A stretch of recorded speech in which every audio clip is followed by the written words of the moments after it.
Alfonso, my man, if you're good, we're going to jump right in. Cause I find the best stuff always happens before or after I hit record on this goddamn show. So we're just going to jump into it. So welcome everybody back to Mic'd Up Millionaires. Today I got Alfonso, the Godfather, Cuadra. So this is actually the first time we're meeting. You come highly recommended to be on the show. Why is that, Adam? Come on.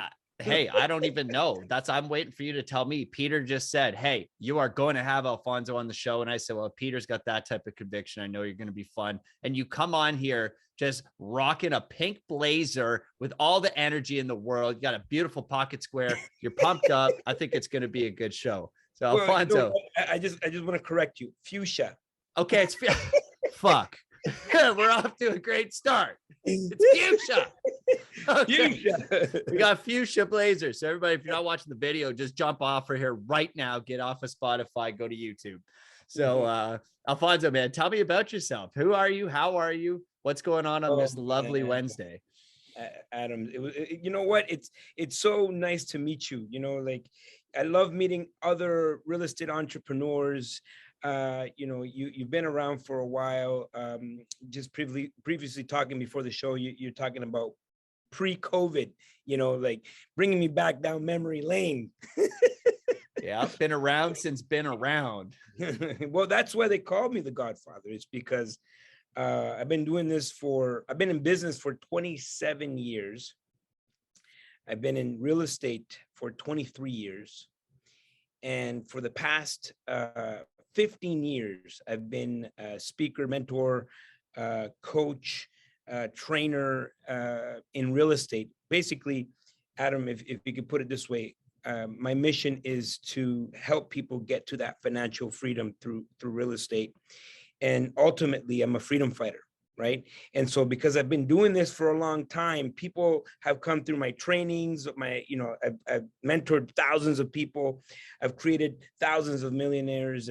People have started their own programs. And so people, at some point, somewhere, someone said, hey, you're like the Godfather of real estate. And I was like, you know what, like I didn't like nicknames before, but I like that one. You know, it was I thought it was pretty neat. And you know what, I leaned into it a little bit. That's awesome, man. Nobody ever calls me anything that cool. So you're off to a good, maybe in 20 more years, I'll have the same effect. I'll get a cool nickname. Around, it just you know what it means. It means I'm old. Yeah. Nice. Well, yeah, man. I mean, I've been at this I've really only been in real estate for four years now or 5 years. And it's been a hell of a ride. Like, I started when I found Matt McKeever as my mentor. Like Peter was explaining to you, I came on one of his limo tours, immediately quit my job, started driving every day from Guelph to London, and essentially volunteering to work with Matt to get mentorship from him. And that eventually led into me getting my very first deal after knocking, hundreds of doors and sending out a bunch of flyers and magnets and door knockers. Cool. And I ended up locking in a 96% vendor take back mortgage at 3% for 13 years. And that was kind of my intro to real estate. And that got me very passionate about, hanging around with the right people, first of all, right? Because without mentorship, I wouldn't have even known what a vendor take back was or seller financing. I really wouldn't have understood the power of that type of leverage, because I was able to go and borrow essentially the remainder from my mentor. And then, another part of the story is like, in order to get closing costs, I essentially had to trade in my car at the time for a truck, because the dealer was offering me 120% financing on the truck. So I went into that bitch just fully leveraged. I went crazy. I got the first deal done. I house hacked it, did an Airbnb with it. Then I did student rental and eventually ended up selling it in 2020 or something like that. So it was, it's been a hell of a ride. And since then, like I picked up a bunch of units and had a lot of fun building up my wholesale company. And in the past few months, we've been kind of exploring other avenues, right? We've been looking at, like, I've done a bunch of private lending, been getting into cryptocurrencies and NFTs and Web3 and just seeing what's happening there, kind of dabbling, if you will, and just sort of kind of walked into a 7-figure portfolio there through nothing but sheer stupid luck. So you know, that's been exciting for me, but I'm certainly still interested in the things that are systematic, right? The things that are able to be reproduced. Like if you asked me to go do what I did in crypto again, I would not be able to reproduce the results, right? And so that's not a good experiment if you can't reproduce the results. So this is why I want to keep talking to guys like you. Yeah, well, the thing about real estate, you don't have to reinvent the wheel. Yeah, that's what I love about it. I mean, there is some strategies like that are very market specific, like the wholesaling, the flipping, you know, the SDUs. But my space is actually quite boring. You know, if you ask anybody, it's not as exciting, or the ups and downs of the crypto and the stock market. You know, I buy apartment buildings, right? Yep. And I started in apartment buildings right from the beginning. I just saw the economy of scale. I saw this idea that you could spread the risk amongst multiple units, and I was able to just repeat that, you know, throughout North America. And now I have, you know, I have real estate all across Canada, apartment buildings mostly, and that's what I teach people. You know, just, you know, to do what I've done, right? I just do just here's the template, just do it. That's awesome, man. Yeah. So do you find that still excites you? Like, do you get excited by new acquisitions? Is it you know, the acquisition, what about it keeps you going? Yeah, so the acquisition part is exciting. It's like going to the gym for some people, right? Like they have to release endorphins. Yep. And there's something that happens to the body and the stress, and like, oh man, and you know, you tell yourself, oh, that's the last one, like for a while, and then you go through all of this stuff, you know, like, you know, you're doing 10, 20, $30 million deals, and then it's all done, and you sign all the papers, and you know, it's yours, and then you're kind of like, okay, well, maybe I can do one more. Yeah, for sure. You know, so it does really get me going. But I get the most joy and fulfillment from helping people go through that, right? Yeah. I mean, I love acquisitions, and I'm not going to stop doing it, but my life has really shifted from the things that I wanted, like what I wanted in my life, to how I was going to use my life in order to inspire others to live their lives to the highest capacity. And so things have shifted for me, especially in the last 15 years. When I was 30 years old, I'm 45 now. So at 30, I was financially free. I didn't have to work another day in my life. And I did a lot of soul searching, and I came to the conclusion that I didn't want to sit on a beach for the rest of my life. What I really wanted to do is live a life of fulfillment, and you know, helping people is what brings me fulfillment. And I don't want to be remembered for the doors. I don't want to be remembered for the amount of apartment buildings or the cars or anything, or the fuchsia blazers. I want to be remembered for all of the people that I've helped. And you know, when I'm no longer here on this in this physical space, this you know, this universe, I want people to talk about all the people that I've helped, you know, and ultimately that will be my legacy.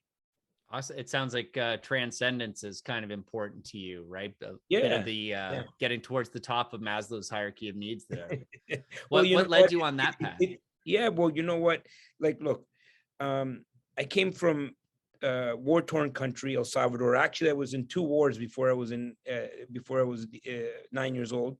Immigrated to Canada as a refugee. I didn't do well in school, Adam. You know, I wasn't, you know, I missed a lot of educational opportunities being in a country at war, but just really wasn't interested in what they had to teach me in school. Eventually, I ran with the wrong crowd, ended up dropping out of high school at 15, leaving home.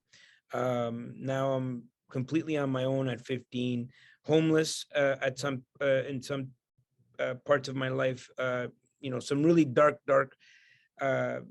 parts of my life, and you know, I learned a lot, and I had a life-changing moment when I was 17 when I became a father, and that actually gave me purpose. It gave me a drive I wanted to make that little girl proud. And I started my own business at 17, that by the time I was 21, that business was across Canada. It was a nationwide operation, making millions of dollars.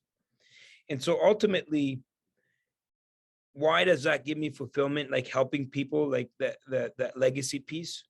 Because when I was 15, homeless, living in banks, sleeping in banks, and panhandling for change, if someone would have tapped me on the shoulder and said, Alfonso, like, this could be your life, you could have freedom, you can have all these things, I would have said, you're crazy, right?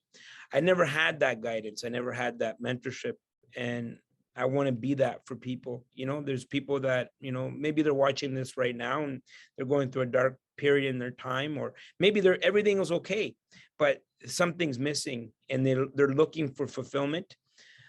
Fulfillment comes from exploring and trying the things that bring you passion. And for a lot of people sitting at a 9 to 5, it's not going to happen, right? You're going to spend the rest of your life in front of a computer. That may not bring you fulfillment. To some people it may, but I would say to most it won't. And so I'm a freedom fighter. I fight for people's financial freedom, and when I'm going, when I'm doing all of my shows, I'm going coast to coast, bringing the financial freedom. I'm on a financial freedom convoy, coming your way. I love it, man. Are you this kind of full circle then? If you have been paying attention at all to El Salvador in the last couple of years, have you been witnessing or paying any attention to what they've been doing with cryptocurrency and decentralization? Yeah, well, because I, to me, crypto, Bitcoin, whatever it is that, whatever, currency there is, to me, it's just an exchange, right? Yep. At the end of the day, you want to pay your rent in crypto, Bitcoin, whatever, however you pay your rent, I don't care, just make it easy for me to put it into more real estate. Yeah. And that's kind of where I store the wealth, right? Yeah. Everything else is just trade. If you pay me in Bitcoin, I'm going to convert it back to real estate anyways. Yep. And so I think there's a lot of utility to it. I really enjoy it, but to be honest with you, I don't have like, desire to invest in Bitcoin, not because I don't think it's an asset class. I think it's a legitimate asset class. Yeah. It's just, it's, to me, it's like, it's a no brainer, like apartment buildings. Yeah. And so back to your question, like my country, adopting Bitcoin as a currency, it's an official legal currency. First of all, my family never will use Bitcoin or has not, you know what I mean? So that, yeah, we didn't even have a currency to begin with, right? What it does do is it does open some doors for people to come in and trade in Bitcoin or, in cryptocurrency, because, there's not a lot of places where they can do that. So from that perspective, from a world stage, I think that was a good move, but I don't know much about it to be able to have more insight other than that. Yeah, I mean, it sounds like a lot of people are viewing El Salvador as kind of a Bitcoin haven, where there's, potentially going to be an increased adoption there. As a technology, perhaps it helps combat some of the issues that you run into with countries like El Salvador that can have shaky governments or shaky financial policies that can lead to like rampant inflation, hyperinflation, and things like that. Yeah, well, Adam, I don't know if you know this, but we didn't have a currency to begin with. Yeah. Right. So our currency, we use the US dollar. Yeah. That's the currency, right? Yeah. So, which is not our best currency at the moment. Yeah. Like, I don't know if we've been... but for example, my mom, yep. Like we send money back home. Yep. All the time. Yep. Right. And so they need US dollars over there. Right. So they don't like Bitcoin. I tried like, hey, there's Bitcoin now. They're like, can we buy like pupusas with it? Like, we can't buy some greenbacks, eggs with it. Like they don't, yeah. To them, it's like to the average person in El Salvador, that's just it doesn't mean anything because it's not tangible for them, right? Yeah. I think it's like the world on a world stage for people to go there and trade and maybe have have conferences there, bring tourism there. I think that's where it's I think that's where it's positive. Yeah, that's really interesting. So Yeah. one thing you talked about there, I find really fascinating, because I don't think like I mean, there's obviously a very deep connection to having a child, right? But I'm surprised to hear that at 17 you had the emotional intelligence to like really have that click. Like it literally clicked so hard that within 5 years you were able to develop a successful business on like a national scale. Like I know a lot of people get kicked in the ass a lot, and like maybe not to the point where they're homeless and sleeping inside the bank or whatever at night to, I assume, avoid some cold and things like that. But we're also not promoting for people to have kids. yeah, no, exactly. But it's fascinating to me that you had the emotional intelligence and drive and coordination and all the things that would be required to build up a brand and build a company like that. What were some of the initial challenges? Like how did you generate ideas for a business? How did you get the resources for that? Who did you have to leverage, and what actions did you have to take to go from, what I'm sure we can call essentially zero to the point at which you're building a profitable business? That's a really good question. So when I grew up with no father. So we were in war in El Salvador, and then we had at some point we had moved to Nicaragua, communist Nicaragua. And during all that time of war, my pretty much my dad took off. And so at 12 years old, I think if I would have needed a dad, my mom did an amazing job. She was my mom and my dad. She taught me a lot of amazing things about life, integrity, kind of the man that I am today, my respect for women, and all of these things were good things. But at some point, I think I missed that father figure in my life, and I always wondered, like, why would he leave me? Or like I had, you have all these, you come to all these conclusions in your mind, especially at 12 years old. So of course I didn't go out thinking I should be a father or have a kid at 17. I mean, it's a babies having babies, basically what it is. But for me, when I was in that hospital room and my life was in shambles and I had no self-worth, I had very low very little self-confidence. When they put that baby in my arms, everything changed, right? It's like it wasn't even about me anymore at that point. It was like about this, this new human that I've brought into the world, and everything has instructions, like even shampoo. You buy shampoo, you read the back of the bottle. It's like, apply, rinse and repeat, right? It's got instructions. But a baby, like they give you a baby and there is no instructions. You're like responsible for another human's development and another human life.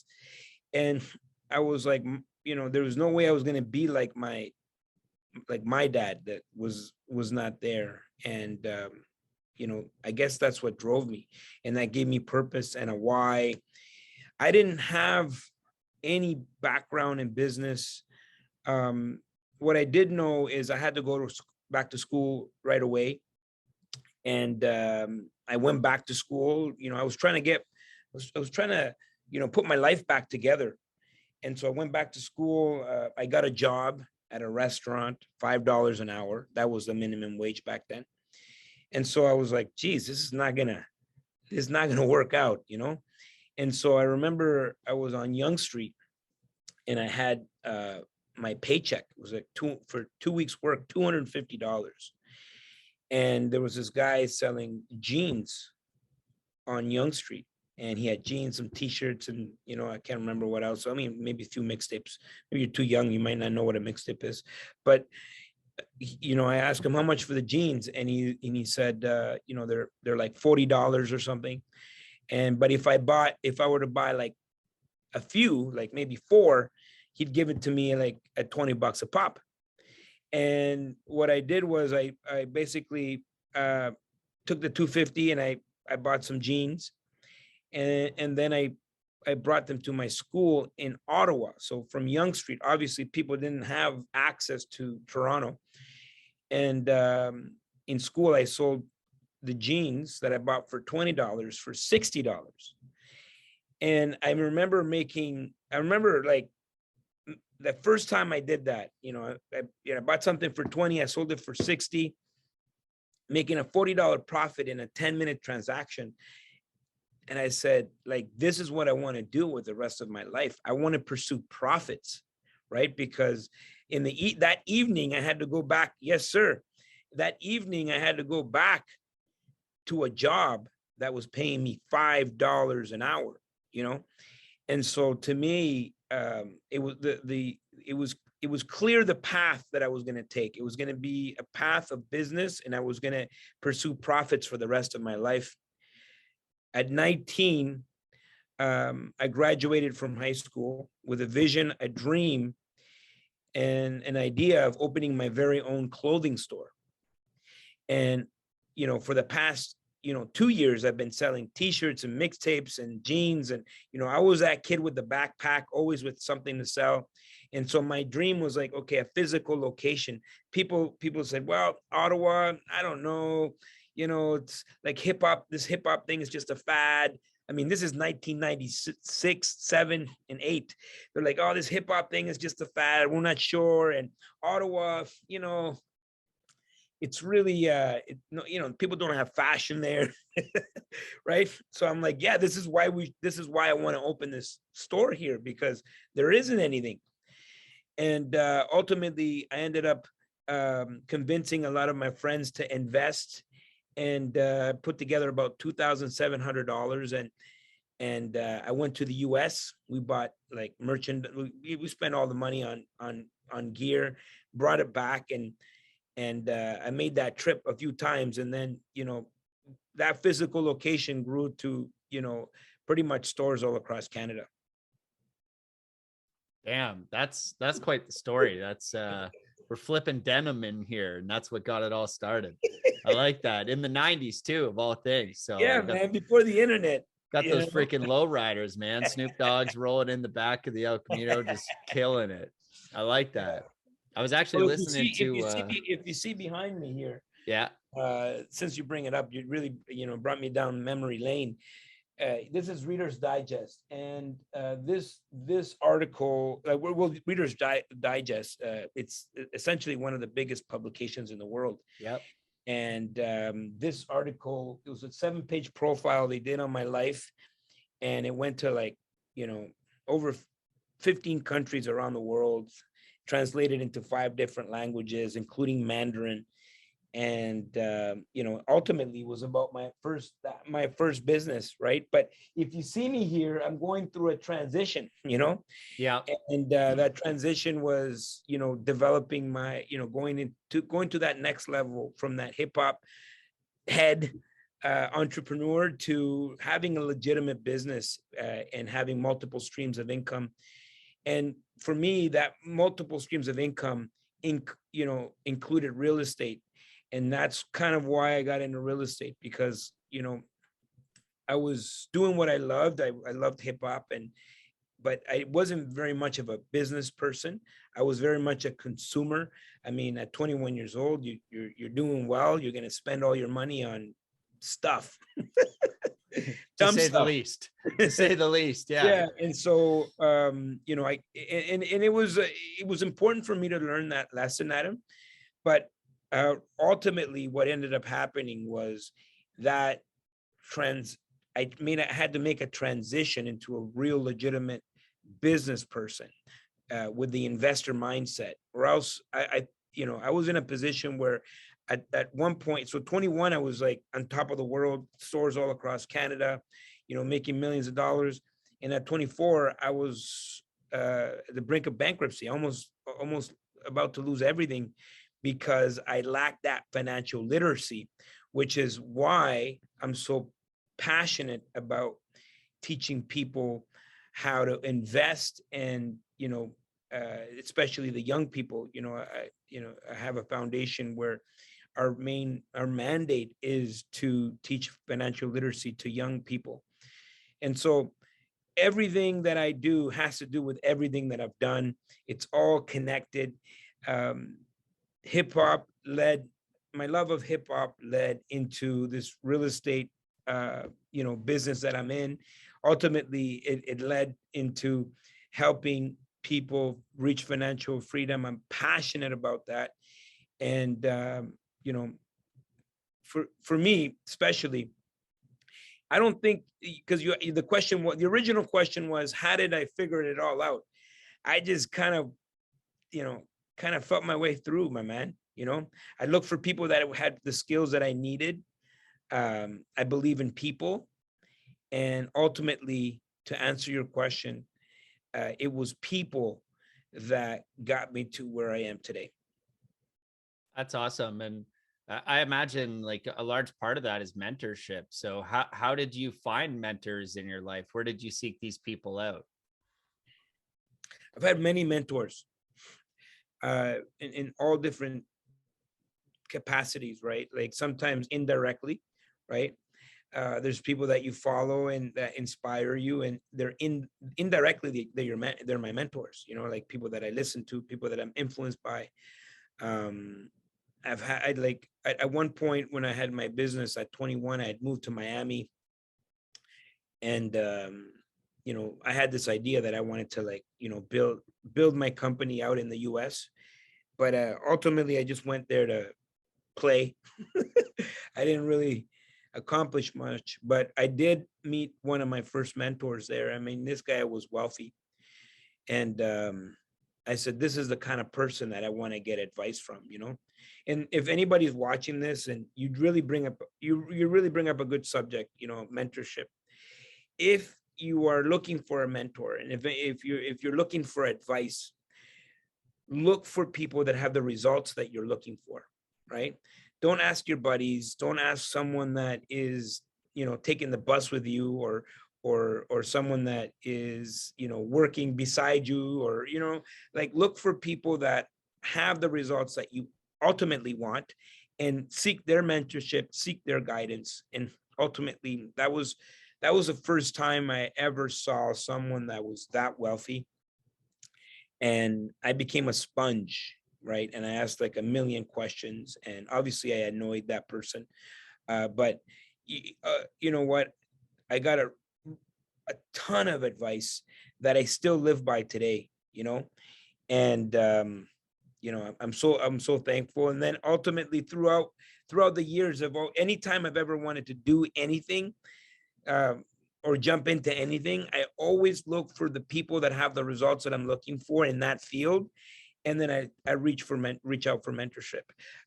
Sometimes I've paid for it. I've invested a lot into coaching, mentoring, in my own personal development to get me to the point that where I am today. And I encourage anybody watching this, look for someone. It doesn't have to be me, but find someone that has the results that you're looking for, and ultimately reach out and figure out how you can get it done. Yeah, like if you're homeless right now, listening to Mic'd Up Millionaires, sleeping in the branch on the floor of the bank, you probably don't want to be getting your mentorship from the dude sleeping beside you on the floor at the bank. Maybe punch up a little, hit up the branch manager, see what's up there, right? Well, I mean, it's hard, and that's a really good point that you bring up, Adam, because sometimes the focus is the focus is in the wrong place, right? This is why people from Latin America, you're like, oh, why can't they just get out of those situations? Well, sometimes when you're holding the door closed of poverty and hunger and wars and gang members and drug lords, you're holding that closed, you really can't focus on anything else, right? And I often meet people that their focus is on oh, I want to do all these things, but they haven't really handle their business. They're just immediate needs, right? And sometimes you have to take care of your immediate needs. Like if you are in that position, it's hard to look at where you can go and what you're capable of and what your potential is if all you're doing is figuring out how to survive that day. And so your first goal should be like, how can I get my life together? Like, how can I get back to society? How can I, you know, how can I figure all my stuff out? So now my head is clear so I can think about the next step. Right. So you may need different levels of mentorship. Maybe it's a mentorship where, I need someone to help me put my life together. So once it's together, we can now move to the next level. Yeah, I think there's an excellent quote that is perhaps more relevant to like the average listener here, which is just clean your room, right? Yeah, like I think it was the American admiral or a general of some kind. Make your bed. Make your bed, dude. Like some of this stuff is very basic, but like I often do I make fun of we run this daily show on Twitter, and I make fun of people. I go like, hey, you're probably sitting at your computer right now. Just like look down, look around. How fucked up is your desk right now? Right. And like, how are you? Yeah, I'm going to hit you with that right now. So I got some piles of files around. Right. So, and you're like, well, man, how can I even, how can I get 1% better? And it doesn't even need to be that crazy. Right. And we talk about this all the time with physical fitness and health. It's like, you don't actually need to be an Olympic athlete to get 1% better, right? You just need to probably like go for that walk that you've been putting off, right? Or, if you're at a higher level, then maybe it's like, add that workout to your calendar. Or if you're at an even higher level than that, like maybe you do actually consider getting a coach for your fitness. And then at a higher level than that, it's like, well, maybe you do start setting personal records or personal bests. And then, you just kind of scale it up as you go. And I think it does start with some of the more simplistic stuff. And a lot of people don't see the cleaning the room analogy extending to their friends and family and immediate social circle. And I think that's where a lot of people would benefit most, actually, is like, I think the biggest opportunities lie in the things that we can actually control. So like you probably do, like there's exceptions, but you probably do control your physical fitness, right? Like in the sense of like, don't tell me I don't have a gym or I don't have money to access a gym. I don't give a shit about that, bro. You got body weight and like you can get super jacked on your body weight. In the same way, you can also control, right, the state of your room. That's like the simple one. And even if you can't control the state of your whole house, maybe you're living with roommates, maybe you're living with your family and you can't control the state of the whole house. Well, make sure your room's the cleanest, right?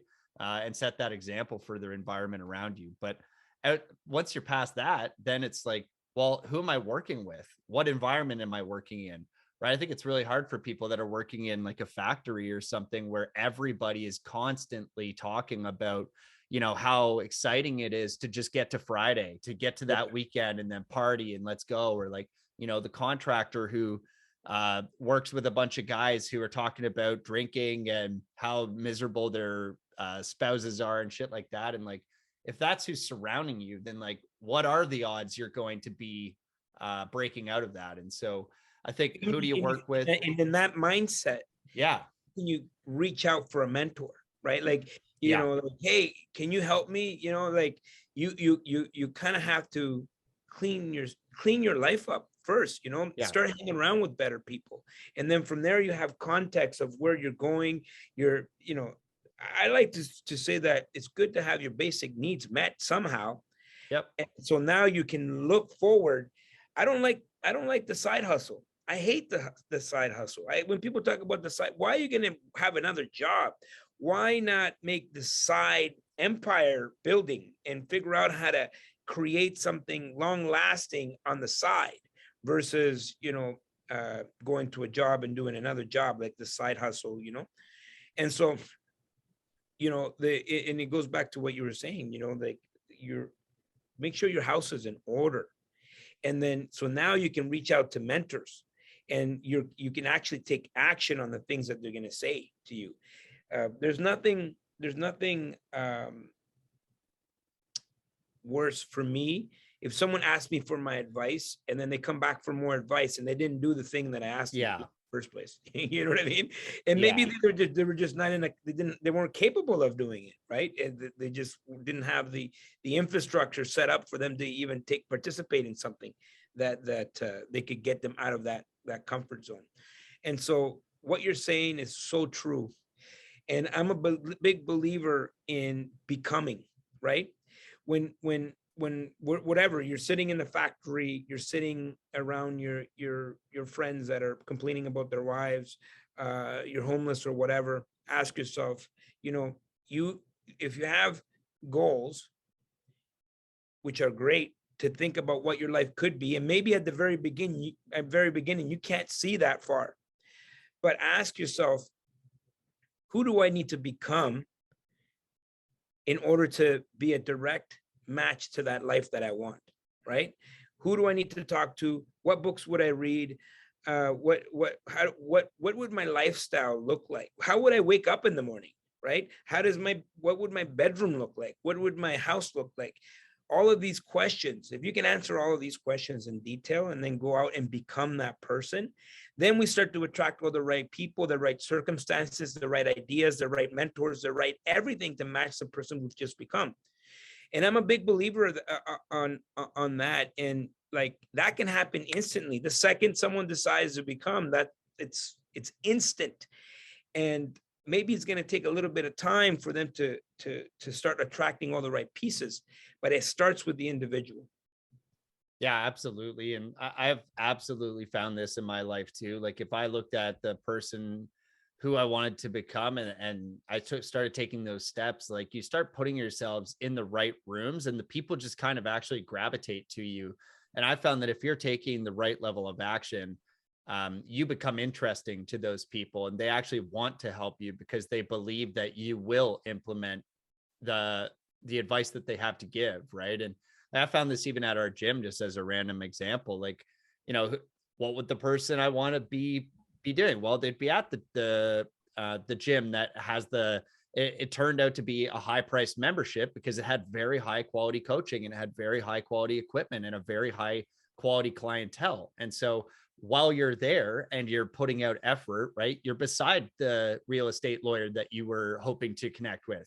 You're actually beside the other investors you were hoping to connect with. Oh, look at that. The restaurateurs that you were hoping to eat at those restaurants, because that's actually probably where that ideal person is going to be as well. They'd be, at some of these nicer restaurants in the city and in some of the clubs. And oh my God, members of that club, they're here. And now you've got that introduction and they can actually build all the bridges to the other connections that you need. And that's one simple example of like just going to a high quality gym where other entrepreneurs are going to be, other professionals, other wealthy people. And it's like, yeah, it's a bit expensive, but that's like $150 a month that it will never do you wrong. I mean, worst case, you come out more fit, more healthy, more energetic, and more focused on, on yourself. And so you can actually put out more energy in towards building your business. Best case, you get all those benefits, but you also get a very strong network in your city. And so like, just as one tiny example of that, like, absolutely that works. And from there, it's kind of a snowball effect to who you can meet and what you can do with those people. And I've always found that like people are so much more fascinating and so much more interesting than any type of like strategy or tactics or whatever. Like if I could meet a great person, they're going to give you lessons that, years of college can never teach you. Maybe lifetimes of trying and failing at the wrong things. Like somebody might just say a sentence, a simple one-liner that just changes the trajectory of your life, right? It happens to me all the time. Yeah, I love it. I'm a student, like I'm a professional student, and doesn't matter, like, okay, yeah, I have real estate all across Canada, like I'm a trainer, speaker, I do all these things, but at the end of the day, I'm a student, right? And I always want to be in the position where I'm always consistently learning about something, or else you're dying, right? If you're not learning or growing, you're dying. And I'm a big believer in expansion and always be in consistent expansion. And so I put myself in situations where either I'm uncomfortable or I have to learn something, or I reach out to someone that, maybe quote unquote, out of my league or whatever, you know what I mean? But yeah, I pick up the phone. I'm like, hey, I'm going through this situation. Like, I know that we don't know each other, but what do you think about this? And you'll be surprised at the people that are willing to help and support you, as long as you have the right attitude, and as long as you're willing to invest in yourself, right? And what you were saying before about the gym, whatever the price, I don't care about the price. You know what I mean? Like, if you're focused about cost, if that's your focus, then you're never going to get anywhere, because the focus should be on the return on investment, on making an investment into yourself. Absolutely. Yeah, I 100% agree with that. So on that note, like, what are some of the flops that you've had to encounter? And then, like, how did you turn those around and take those into opportunities? Well, like I was saying, my first business, my clothing store, I was living it up in Miami while my business was suffering. And, I went from making millions of dollars to being in debt by $1 million. I was negative $1 million, right? Like, no, like everything I had was like negative $1 million, right? Suppliers stopped shipping because I couldn't pay them. I was behind. Stores started to close. Key employees were stealing from me. And obviously, when people sense the ship is sinking, they're just gonna, people just, they're humans, and they're gonna, obviously, everyone's gonna try to survive and get the most out of it. And so I was in a really tough place. And when I came back to Canada to rebuild my business, my accountant basically said, you should probably claim bankruptcy, and that would be the answer. And I remember being really depressed about that. I actually remember stepping out of my store, and there was a homeless person there, and that guy was like asking me for change. And I remember thinking to myself, like, geez, like, this guy is worth more than I am right now. He's worth nothing. I'm negative $1 million right now. And I remember being very hard on myself, and remembering why I was there in the first place. Obviously, it was to make my daughter proud. I think I ended up in that situation because I didn't remember my why. I didn't remember the purpose. The whole purpose for me was, when I was 17, I wanted to make this little girl proud of me, and that was the one thing that kept me moving forward. I had this drive. After in my 20s, I almost like lost sight of that. So now I find myself 24, and in a really dark place again. And I remember one day I woke up and I was like, no, I can't let this be the end of the story, And I remember looking at myself into the mirror and said, no, I'm going to fight for this, right? So what I actually ended up doing was I sold everything. Like, I was really overspending. When we talk about consumerism, I was just like, my mindset was there, right? So I sold everything. I discovered how much stuff is worthless when you go and resell it, right? And Yes. I sold everything, and I sold the only thing that had made money or had increased in value or had retained its value was when I was 21. I had bought a house, and so I sold everything: the jewelry, the cars.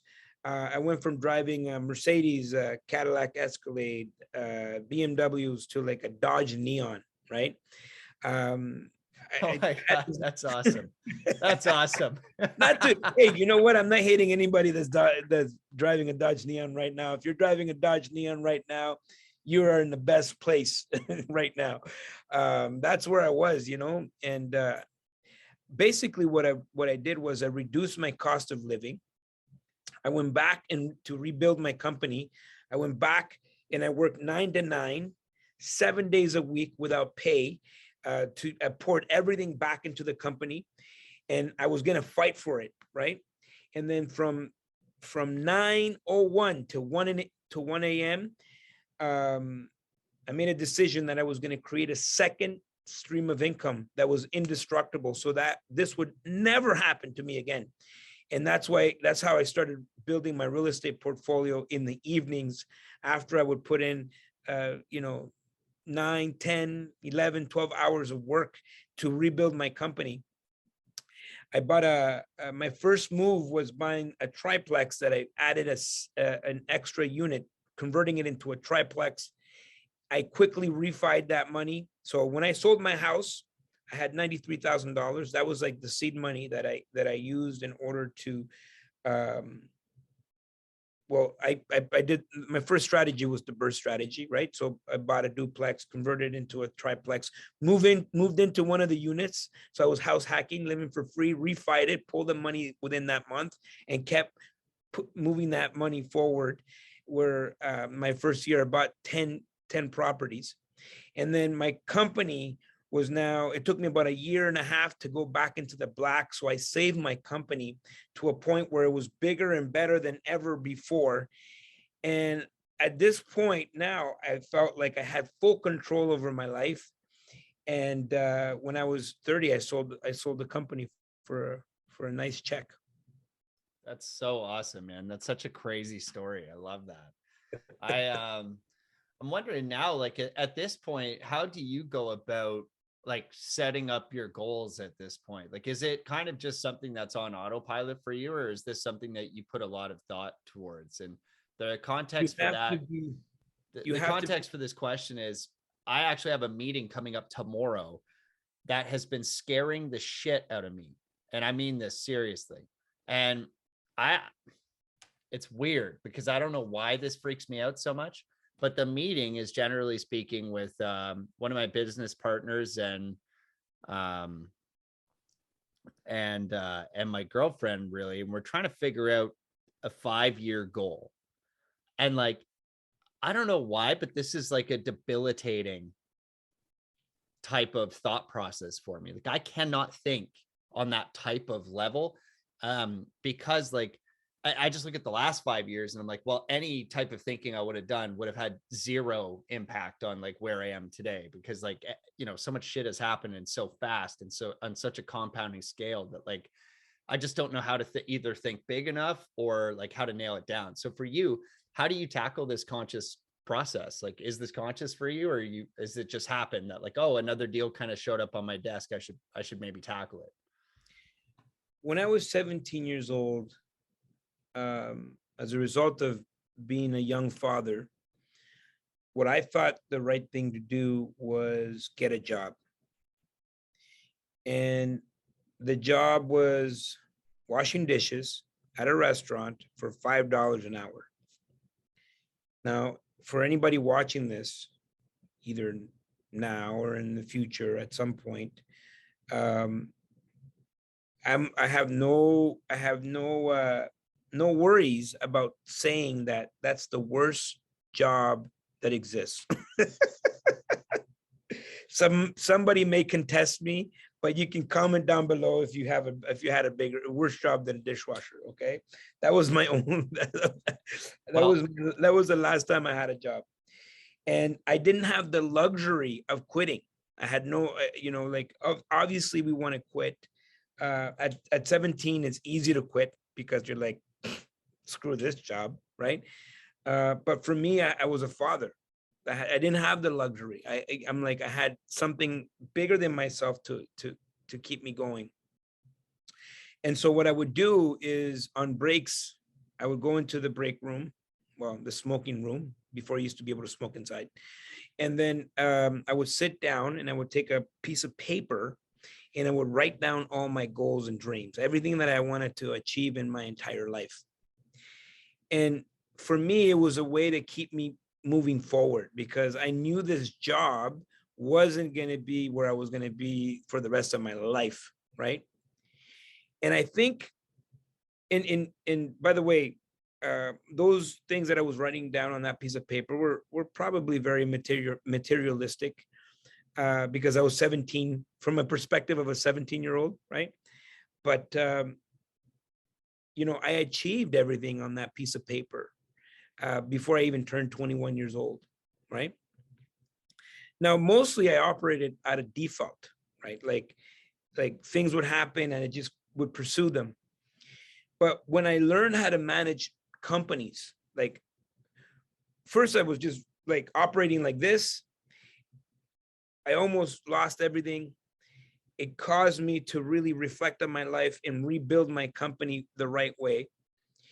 I learned that companies operate quarter by quarter, and what they look at is P&L reports, profit loss reports. And you really can't wait for the end of the year to figure out if you're doing well or not. You actually have to go every 90 days. You need to review and see what your company's doing, set new targets, and move forward.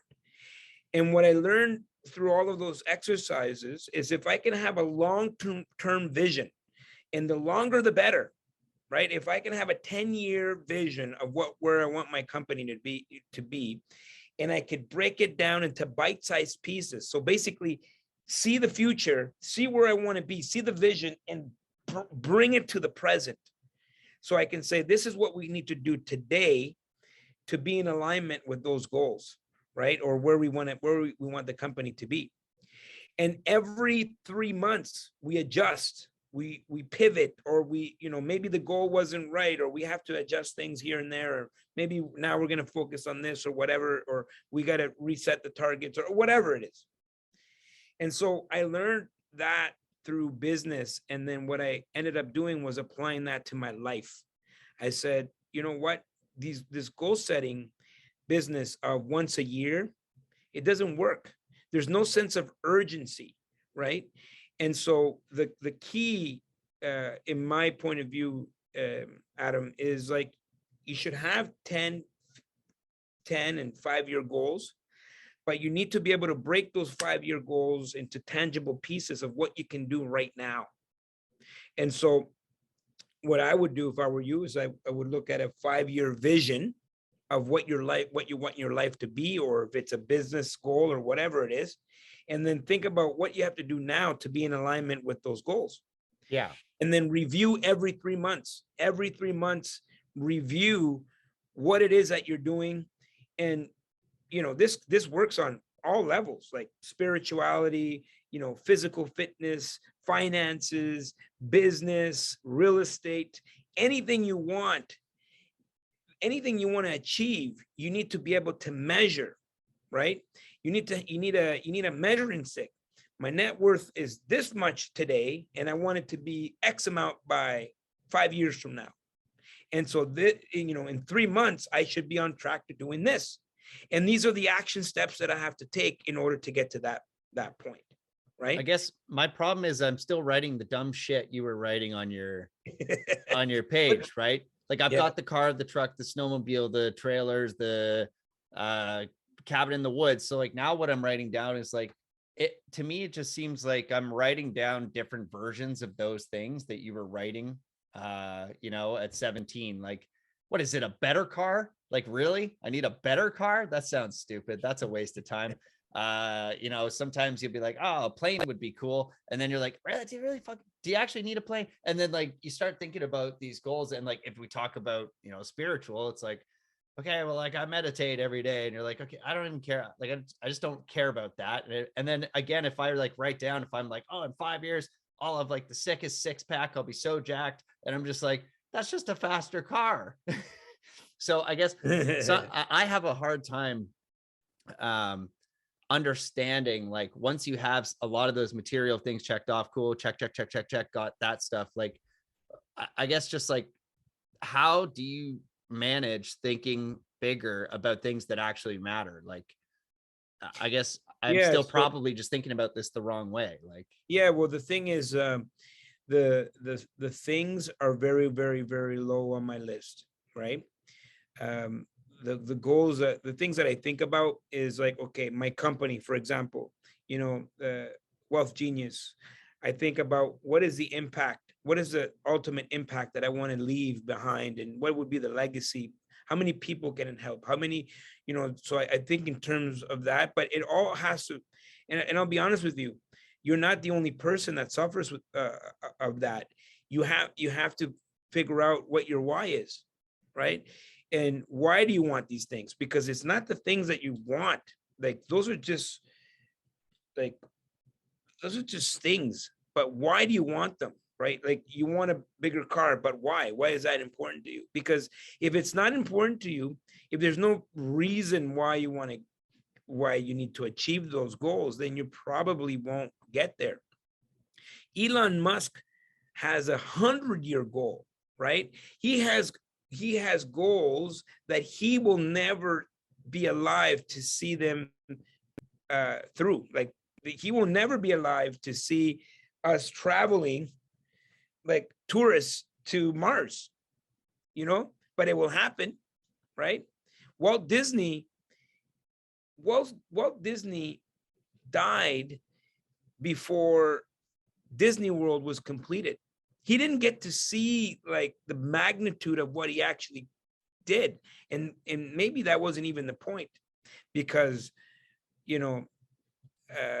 last month I was there with my family, enjoying what someone's vision was, right? Which of course it's a money-making machine, but I don't think that was the mission. Yeah. And I guess, and my point is like, I've come to realize that like most of the things just don't matter. Like I do have passions. Like I'm very passionate about some of the things that I do collect. Like I actually do love vehicles for the purpose of driving them, not to randomly flex cars, but I guess like one of my challenges is a Dodge Neon. Yeah, fucking Dodge Neon. Let's go, man. 5-speed manual. Those things are wild. But I guess my challenge is I do sometimes worry that my goals are on a trivial scale, right? Like, and I've done a bunch of mentorship too for like the things that I've done really well in like a real estate wholesaling. I've taught people how to do that, and I've actually made a few people millionaires too myself already, which is great. It feels amazing to help people in that way. But I feel like it could be a stale endeavor if I look back in 20 years and was like, okay, like I helped a few people become real estate millionaires, and like that sounds cool. But like Elon's going to fucking Mars, right? And so like sometimes you're like, wow, that's insane. Or like Disney, you bring up Disney, like how many children has that inspired to like imagine, right? And I think that's kind of his broader vision was like, what if we could get people and children, and well, actually just people, to believe that they can imagine, right? That they can believe in magic, which is obviously it's like that. It's so simple, but it's so beautiful at the same time. Like, yeah, you can actually dream and like do anything you want. I think that's the purpose of the vision for that one. And like, that is so epic that like that seems very worthwhile, where I do not want to find myself, in 50, 60 years being like, yeah, I helped some people make some more money. And like, maybe that helped their situation a bit, but I don't know. The money is just a tool. It will make you more of who you are. And in my opinion, I don't want to, like, it's like being a millionaire, big deal. Are you free? Are you free of the bondage of society's norms and what society wants you to do? And if you're free, I'm willing to bet that you're not gonna, I've yet to meet someone that ultimately all they want is like one more boat, one more Ferrari, and and an airplane. Those things are nice and they may be on the list, but most people want to do something really amazing with their lives. And that, when I say I'm a freedom fighter, I fight for people's financial freedom so they can have the time in order to give back to society. And if everyone had their time back and everyone was free, I think there'd be like Renaissance on earth, because, I'm willing to bet that everyone would just go after whatever fulfills them. Maybe it's helping young kids. Maybe it's, instead of Mars, it's Jupiter now. Like someone has this idea to go to Jupiter. The reason why Elon Musk had this idea to go to Mars is because he was wealthy. He had the time freedom to be able to create. And that's what I'm after. I'm after helping people achieve time freedom, because when they have time freedom, people are going to come up with the things that we haven't even come up with yet. Maybe it's Jupiter. Maybe it's like, maybe it's sitting in front of our face. We don't know. Yeah, I like that. I like the idea of liberating people from their time constraints and things like that. And I guess to a degree, I've certainly helped some people do that. But yeah. I don't know. Like, I don't know why it just doesn't sit with me right that like that would be my only function too in the system. Like, are we doing enough? Do you think? Like, well, the thing is, I want you to think about the why. Yeah. Like, why is it like sometimes people don't spend enough time. And I'm looking for this book here. I had it here. Simon Sinek talks about start with why. Yeah. And I think one of the books, it's really well put, where it talks about 7 layers deep, going 7 layers. Yeah, and that exercise is awesome. Yeah, and understanding like why you want something, and rarely it's ever about the stuff. Yeah, it's never about the stuff. Like, as soon as you have like basic needs, it's never about the stuff. Yeah, and then the stuff, like in my experience, like money and all that stuff, it's a byproduct. It's a result of you pursuing or having something really amazing that you want to do with your life. Helping people achieve financial freedom and doing it for all of this time, I realize how amazing people are. Like, people are givers, and we think that everyone is just like in competition and there's not enough for everyone. There's absolutely enough for everyone. We live in an abundance universe, and ultimately, when people have that, they do good things in life. Is there an occasional prick here and there? Sure. You can move all the way across the world, and there's the asshole again, right? Yeah. There's going to be someone somewhere, but the majority it's been us at times. Yeah. But at the end of the day, I think people are good. And giving a chance, if you give people a chance, they'll do good things. Absolutely. I love that, man. Well, Alfonso, I think it's a great place to wrap our podcast right there. I know we had some times get switched around today, so I know you got things coming up for yourself, and I want to be respectful of your time, man. So I really appreciate you coming on today, and it was a pleasure meeting you and talking to you, dude. Like, this why I love doing this show, because I get to talk to very interesting people, and you certainly fit the category. Well, you know what? I think you're the kind of guy we in person, we can sit down and have a beer together. You know what Absolutely. I mean? That's how, that's the feeling that I get. That's the measure of a man. Could I have a beer with this guy? Yeah, exactly. Passes the test. So I would love that, man.